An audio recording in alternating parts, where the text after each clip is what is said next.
Good morning, my fellow yogic travelers. I'm mighty glad to be alive today, and I hope that you are too, as we continue to live, laugh, love, learn, linger, live the life we love. Today, I want to talk about what I call yogic apartheid. Is it possible that practicing yoga or other forms of spirituality, instead of uniting you to everybody, continue your separateness and push you apart like apartheid? You draw certain boundaries. But I want to explore a little bit, at least that's how it works for me. How the amygdala hijacking happens. That's the part of our brain. The stimulus goes right to the thalamus, and it goes right to the amygdala, which is the part that makes sure you're going to stay alive, not be eaten by some predator. But that signal happens so quickly before the neocortex can process it with any kind of reasoning. So that's this survival mechanism we have that reacts to things before our brain can mull things over. And when that happens, sometimes we can be turned to the dark side of the force, as they say. If we're going to unleash yoga, are we going to use it correctly, or is it going to snare us in more selfishness?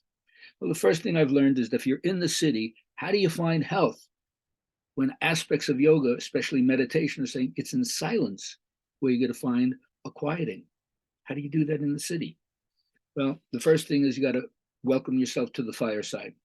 Realize that this is the challenge, and you got to align yourself with other people who are working on themselves and trying to get the warmth of the spirit by gathering together. And when you do that, you tell your story. Everybody wants to tell their story. So many people in our country don't feel like they're heard. So learn to do active listening and learn to invite other people to share their story by sharing your story first. Yes. When you do that, you find that it softens your heart and you join together with other people out of sympathy. You become a first responder. And believe me, every day you'll meet people who need triage, but they're not going to actually be in the emergency room, but they'll be in your life. So how do you define what cutting edge spirituality is from the way that you divorce yourself from spirit? Oh, I told you, I'm not religious, I'm spiritual, says Tinkerbell. But what does that mean? Well, for example, I'm concerned with the incorporeal. Oh, you mean ghosts? No, I'm talking about the vital life force. You know, the energy that awes and inspires us. Oh, electricity? No, our development as compassionate, loving creatures. Humanism? No, don't be silly. How I engage with the unseen reality, the mysteries of life, the gaps in our knowledge. Science? Good heavens, no, it's much more ethereal, like spirituality? Exactly. Isn't that crazy? Okay, anyway, there's more than one kind of food. I mean, Jesus said, I have meat ye know not of. Right? So the idea, man doesn't live by bread alone, everything can nourish us if you pick the right thing for yourself. But other people get nourished by different things. It's really interesting to allow people their own way to find out what feeds them. A lot of times, of course, people feed on toxic stuff. But in yoga, they call it the Ishtadevata. You find the deity, the images, the qualities that are operative in you, that resonate for you. That's the food. Nourish yourself with that. Now, we all have to face the idea that aspects of our culture, especially in education, are soul killing.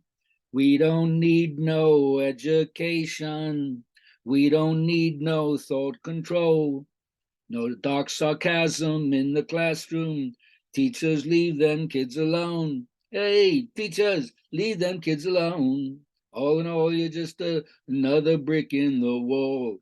We all have to fight to overcome that kind of stultifying conditioning that we all had in education and in the media. But you don't want to do that? Be in denial. 5 easy steps. Swallow your emotions, ignore your intuition, reason away the evidence, pretend all is well, and then repeat steps 1 to 4. That's the way you go down the rabbit hole. But you got to remember, every country is a mafia. We all inherit some kind of ethnicity or cultural background, and some of it is beautiful and wonderful, and other of it has a lot of negative identification with it. So you have to even learn to be free from the very roots that are in some way, even in your DNA, passed on to you by your culture and your ancestors. They've bequeathed wonderful things to us and also some horrible things that we have to reject. Name it, claim it, tame it. And that's what they say. You have to help each other understand what you're feeling. Emotion is primary, thinking is secondary. So have you learned what is anger, what is sadness, what is disgust, what is surprise, what is fear, what is hurt, what is love, what is joy? Then you know how to process what's going on in your life. But then you realize we have these dual sides, right? Everybody wants to see nature the way it really is and not how it portrays itself to be. We all have the dark side. This has to be integrated.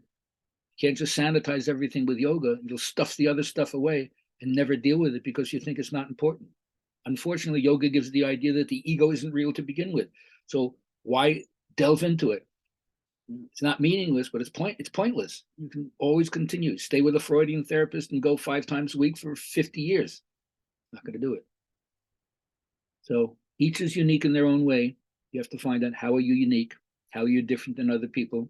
Not flaunting it in everybody's face, not overt narcissism, but just a simple respect for the difference that you are, just like everybody else is. And can you see the numbers here? I see it.